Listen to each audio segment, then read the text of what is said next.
All right. Who's got some questions?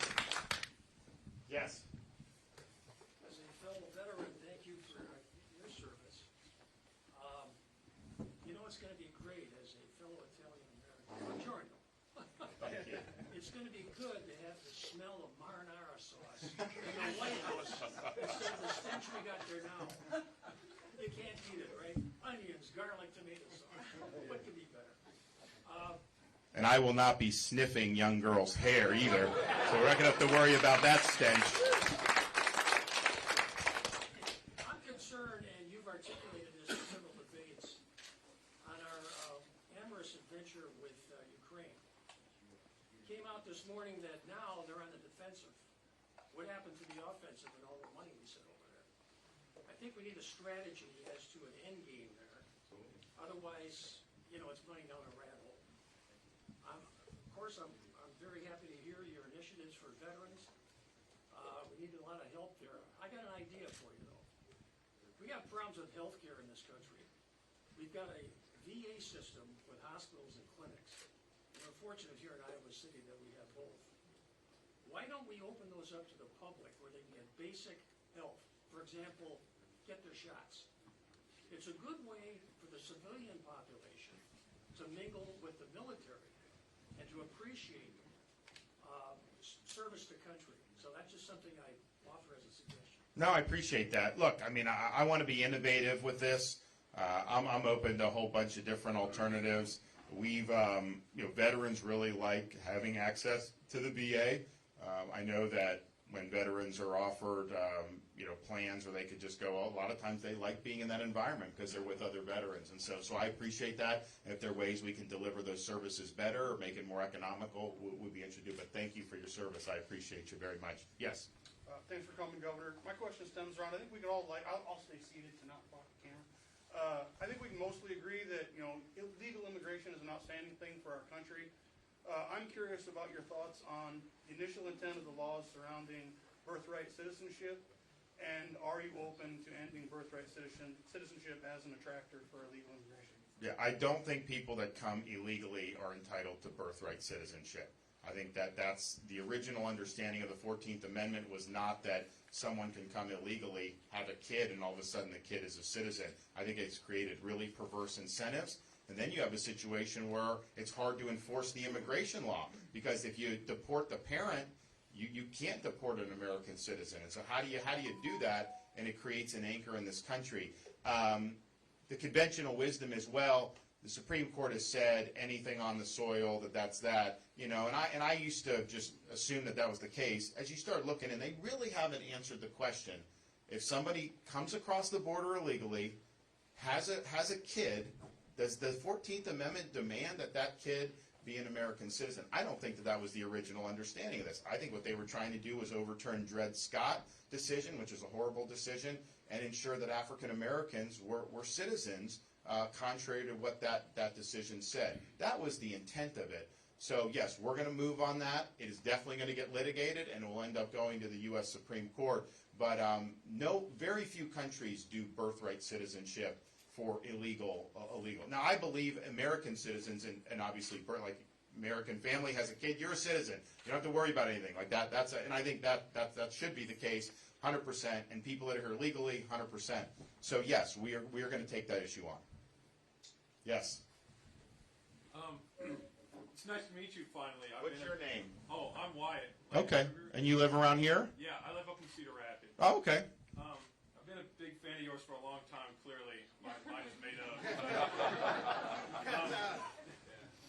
I'm 21. I know I don't look like it, but the economy for me is a big issue.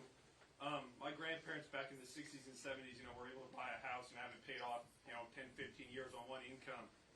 And now buying a home for my generation is like not even feasible, let alone, groceries, gas, what have you.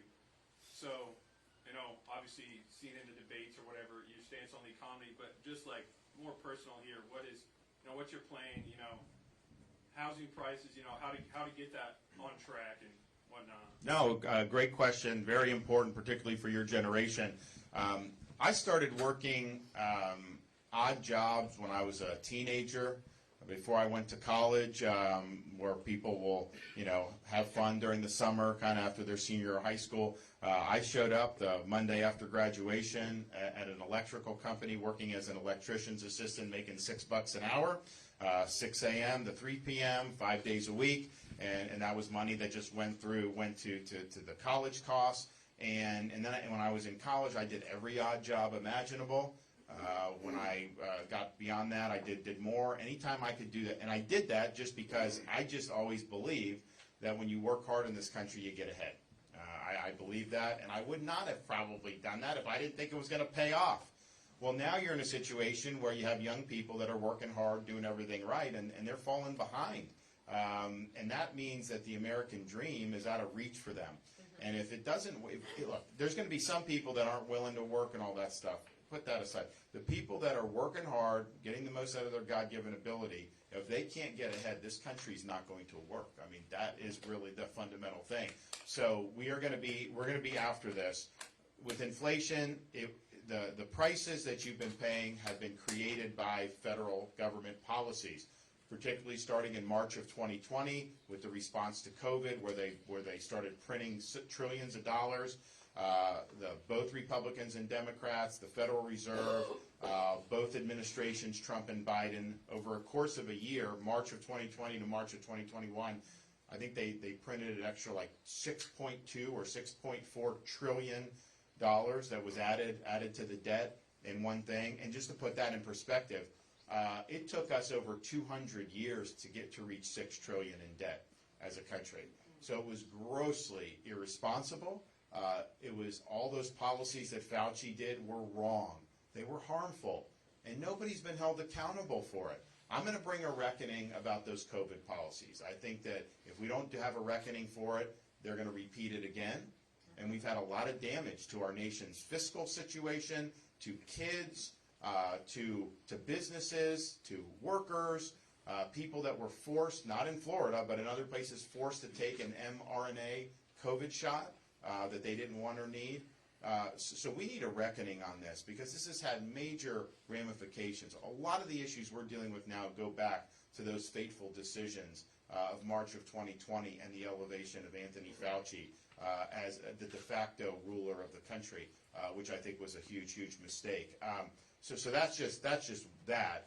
I do think when you work to cut spending, when you work to open up energy for production to lower energy costs, when you have a better Federal Reserve, you're going to be in a position where those interest rates are going to be able to come down. And part of it with housing, yes, the interest rates have been a huge deal, because the average house today, the monthly mortgage payment's twice as much what the average house and mortgage payment would have been 4 or 5 years ago. Part of it's the home values have gone up, but part of it is the interest rates are so much higher that you're just paying a lot more in interest. Part of the reason, though, the market is where it is because people are locked into the lower interest rates. They don't want to sell their homes, have to get another one, and then have a much higher rate. So the market naturally does, there would be, I think, a more natural correction if the interest rates hadn't changed the way they did. And look, it's not for me to say, we want home prices to be high or low. There's a market that determines that. In Florida, home prices have gone up because there's been massive demand for people. I thought it was going to correct, because I'm like, man, this is crazy, and there's more people want to come. At the same time, I recognize the number one asset that most Americans have is their home. So in Florida, you've had people, middle-class people, that doubled their wealth, basically, because of the demand for living in Florida and all that. So there's that side of it. But I do think the interest rates are inhibiting kind of a natural progression of the market, so that some of the prices come down and it's more affordable, particularly for young people. So I think we'll be able to work all of that out. Obviously, Biden's policies are not helping any of this. We'll reverse that. I do think the energy independence and drilling for more energy, lowering those prices, that permeates the whole economy. It's not just what you get at the gas pump. I mean, yeah, that's important. It's important to consumers. But everything that's produced, the cost of energy goes into that. And when energy prices are high, you're going to feel that as a consumer in the overall end price. So we're going to do that on day one. We're going to reverse the Green New Deal. We're going to ensure that we're energy dominant. And we're also going to reverse things like electric vehicle mandates. I mean, if you think about it, California. So I debated Governor of California, and they had done a mandate, and it hasn't taken effect yet, but it will in the not too distant future. Every new car sold in California has to be electric. And so that's going to be more expensive for consumers. It's going to cause the price of used cars that are internal combustion engine to skyrocket.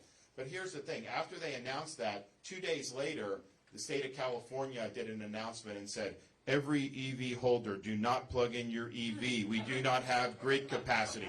They can't even service. They have blackouts in California. I mean, it's unbelievable. We had a Category 4 hurricane, Idalia, hit Florida in September. And, we work very hard on getting the power back on quick. We take pride in that. But, I think it was a week after we had a Category 4 storm, California had a higher percentage without power than we did in Florida. That's just their normal course of things. But I do think those policies are going to pinch young people because it's going to be hard to afford a car. It's going to be harder. The energy prices are going to go up. So that Green New Deal is really, really bad, I think, for young people, for people who are trying to get ahead. And we will put a stop to it. Thank you. Yes. I'd like to hear your thoughts about Qatar and their role with Hamas. They have Hamas leadership hanging out in their hotels in Qatar. We have military bases in Qatar. And all of these tunnels seem to be financed by Qatar money, hundreds of millions of dollars.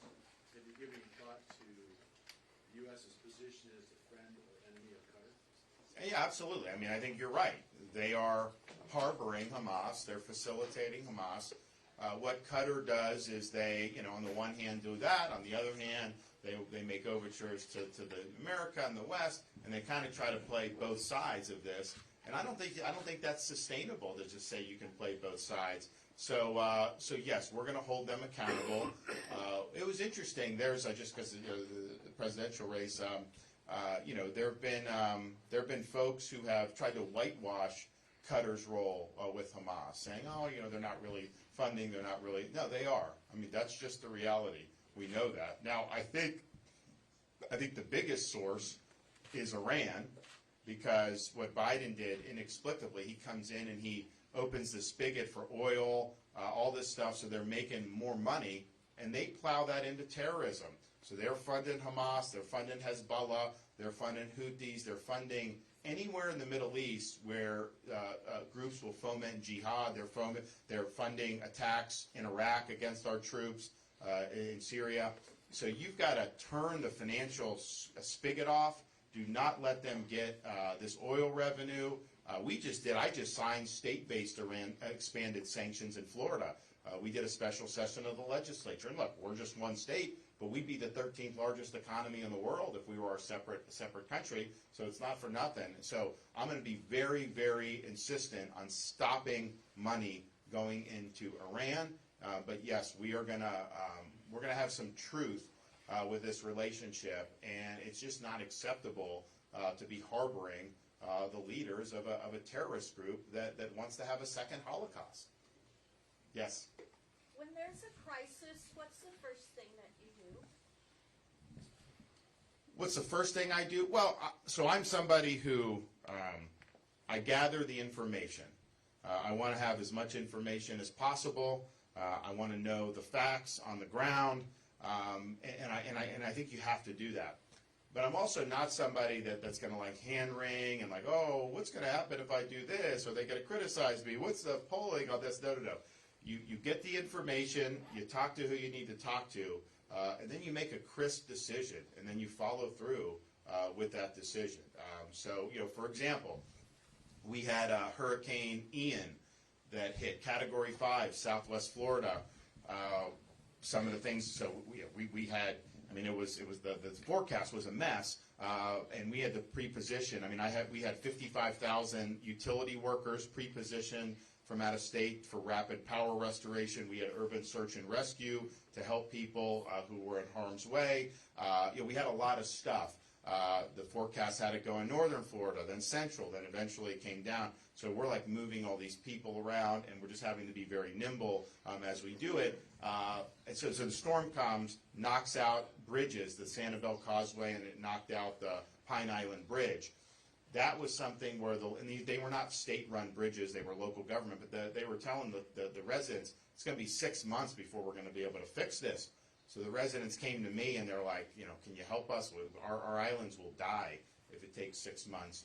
And I'm like, yeah, I'll help you. But the thing is as a governor, when you accept responsibility, if something goes wrong, they will blame you, right? But my view is like, I got to help. I got to be in there to do it. So I got my guys together and I'm just like, look, I don't want to hear any excuses about this. No red tape, no bureaucracy. Let's just get it done. There's no way we don't have 6 months to do it. So the Pine Island Bridge, we took control of that project, and it didn't take 6 months. We rebuilt the bridge in 3 days and brought people back on the island. Sanibel Causeway was severed in 3 different locations. We accepted that. 2 weeks later, opened it back up to the public, and they were able to go. And so that ended up saving that. But that's just making the decisions that we're going to lead, we're not going to be denied, and we're going to get the job done when folks need us. Same thing with the Hamas-Israel. I knew it would be a big deal for Florida. We have a lot of Israeli Americans. We've got a lot of folks that go back and forth, that have friends and family. And sure enough, a couple days after the attack, Biden wasn't doing anything to rescue the Americans who were trying to get out of the war zone. So I did an executive order, we sent planes, and we ended up rescuing over 700 people and brought them back to the United States of America. So it's just about leading. Yes, first, comment, thank you for all the quick work that you and your team did to help the people in Fort Myers, Cape Coral, Sanibel, Matlacha, too bad Birds is gone forever, Pine Island, etc. You know that area? Yeah, I mean, I'm sure a lot of us have relatives that Okay, live down there. yeah. Yeah, my dad lives in Cape Coral. Okay. He was spared, but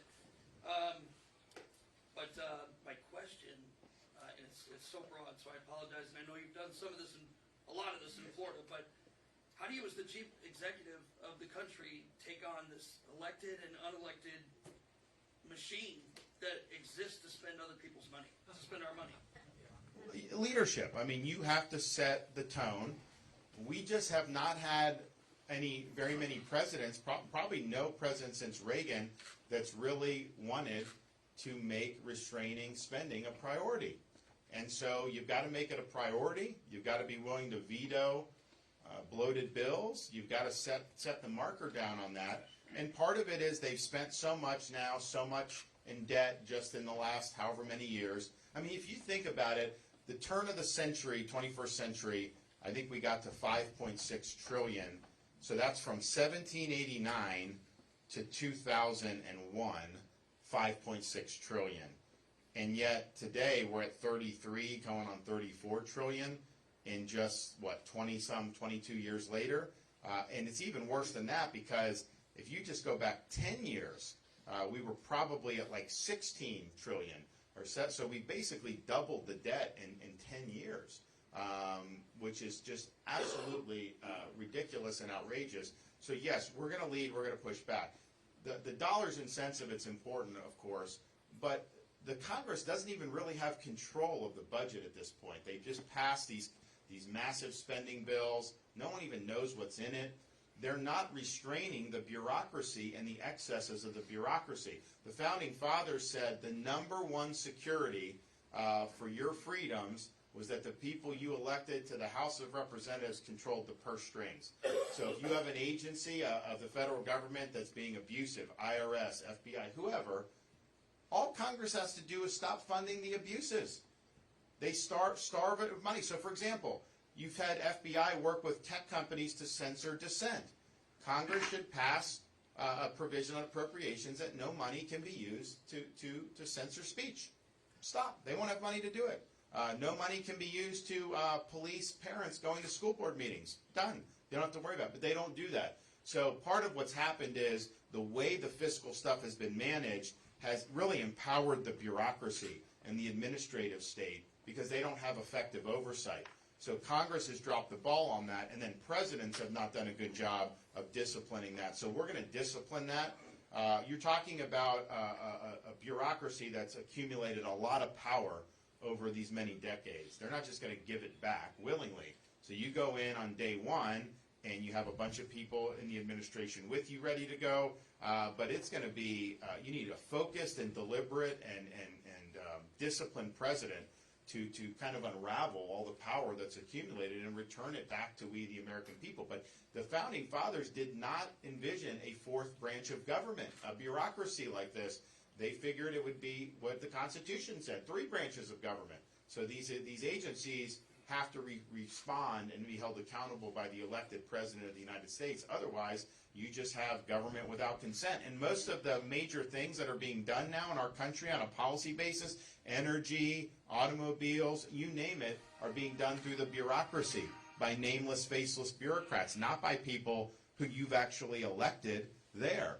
That is not a government of, by, and for the people, and we have to restore that. So the fiscal is a big part of it, but I think it's even broader than that. Yes?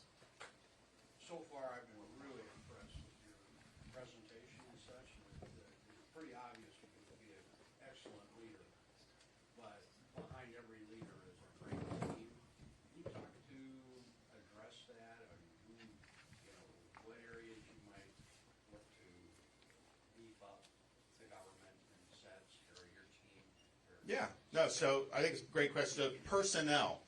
And I agree with you 100%. You know, a president, a governor, whoever, as a leader, it's important. You set the vision. You have to make the judgment calls. But you cannot be successful unless you have a lot of people around you who are going to carry out that vision. Some people will be in the White House. Some people will be running cabinet departments. Some people will be 4 or 5 levels down in the cabinet department, and will be policing the bureaucracy. So you need all that. So a couple of things. One, we're just going to have thousands of people ready to go January of 2025, submit these names to the Senate, get them confirmed, because you guys will probably really care about who the Attorney General is going to be, as most Americans will. But very few people are going to care about who's 5 levels below in the Justice Department. But if you don't fill those positions, then the bureaucrats will end up running the show. So we're going to have all that ready to go and do it. Now, what kind of people do you need? One, I don't want to just recycle people from Washington, D.C. I want people to be willing to move their families for 2, 4, 6, 8 years from Oklahoma, from Iowa, from Florida, to be on a mission to restore constitutional government in this country, to restore we the people as the rulers of this country again. And so that's different than just saying, the D.C. insiders, you go from the Democrat insiders to the Republican insiders. I don't think that works. And then in terms of some of the key positions, you really need people that are going to be willing to cut against the grain. Because what happens is things in Washington have gotten to the point they are, not by accident. That's the incentive structure that's there. You think the media is going to want to see an attorney general, Republican attorney general, come in and clean house at DOJ? They are not going to want to see that. You think the entrenched folks in Washington are going to want to? Of course not. So you're going to face a lot of resistance. And the question is how do you handle that? And I think I'm looking for people that are going to view being attacked by those folks as a badge of honor. The people are going to understand that they're over the target. That's why they're being attacked in the way that they are. But you are not going to be able to get anything done in Washington without these people coming at you. They are going to do that. They are not going to give up their power willingly. And so whether it's Attorney General, whether it's who's going to run the FBI, whether that's who you put on the U.S. Supreme Court, I mean, all of those things are very, very important. And I can tell you, my Surgeon General in Florida, he was very opposed to Fauci and the lockdowns. And he was at UCLA, so I brought him in to Florida. And I said, you're going to be the only person that's a Surgeon General that's going to be willing to say this stuff. They're going to come at you. And sure enough, they did. Oh, you're not promoting the vaccine. You're against masks or all this stuff, mask mandates. And basically, he just stood strong. And it got to the point where I told him, I was like, look, I haven't followed what you've been doing lately, but I know they're attacking you, so you must be doing something right. And that's kind of the positive feedback. So that's really, I think, what you need. There's a culture of Washington that is just hostile to conservative principles. It's hostile to the values of most Americans who live outside the Beltway. And think about it. 5 of the 8 wealthiest counties in our country right now are suburbs of Washington, D.C. How did that happen? What are they producing? Are they producing oil like Oklahoma or Texas? Are they the tech hub like Silicon Valley? No, it's because of government. is because the way government is done, it's done to benefit the stakeholders that are there at the expense of everybody else who's working hard in the rest of the country. Can I jump in and say? So in Oklahoma, we've got 4 million people, and the capital, we've got, the legislature, but it's an inside baseball game. This is why, as a business guy, I never ran for office till I ran for governor to go serve my state. That's what our founding fathers envisioned. So what happens is this inside baseball game, but I always remind people that, hey, there's 10,000 insiders that are really pushing you to do what's good for them, but there's 3.99 million Oklahomans right out there that just want you to do the right thing. That's why we have to elect DeSantis, because it's an inside baseball game in D.C. for the lobbyists. His point to all those counties, what'd you say, the richest counties in America are right there around D.C. They want to keep their machine going at the expense of Iowa and Oklahoma and Florida citizens. You have to have a guy that'll go take that on. That's what I see in DeSantis. He's not going to back down. He's going to get up there, and he's going to make sure that we have a balanced budget. Really, here's how I say it. I'm a mortgage guy and a banker, so think about your mortgage, for example. Most people have a 30-year or 15-year mortgage. You're paying principal and interest, right? Okay? Did you know when we're doing our retiring our national debt, we're not retiring it, it's interest only. So we have in this $33 trillion debt, our interest only payments right now. Okay, so you never pay it off, it's interest only. We're never putting anything. Interest only is $1 trillion now a year. We bring in $4 trillion, and somehow Biden is spending, or even other Republican presidents are spending $5.6 trillion. If we're bringing in $4 trillion, we got to spend $4 trillion. Okay, and our interest payments are just astronomical. But there's not, and you might even speak to that, because there's not even been a balanced budget. The Congress won't even pass a budget. It's just these continuing resolutions. You have to have a president that says, you know what, I'm thinking about the people in Iowa, not the insiders in Washington, D.C. And I'm just telling you, after you get in this position, you understand why you need a leader like DeSantis. Yeah, we, in Florida, we've cut taxes every year by record margins. And yet we've run surpluses, and I've actually paid down 25% of our state's total outstanding debt just since I've been governor. So that's a different way of doing business than what they do in Washington. But part of the reason we're able to do that is we have a balanced budget requirement in the state of Florida. So the legislature knows they have to make choices. And yes, I vetoed a lot of their excessive spending, and sometimes they want to spend more than I want to. But the reality is there are constraints. I think we need a balanced budget requirement for the federal government and for the Congress. I think we need term limits for members of Congress so that they can get the job done, go home, and live under the laws that they pass. And I do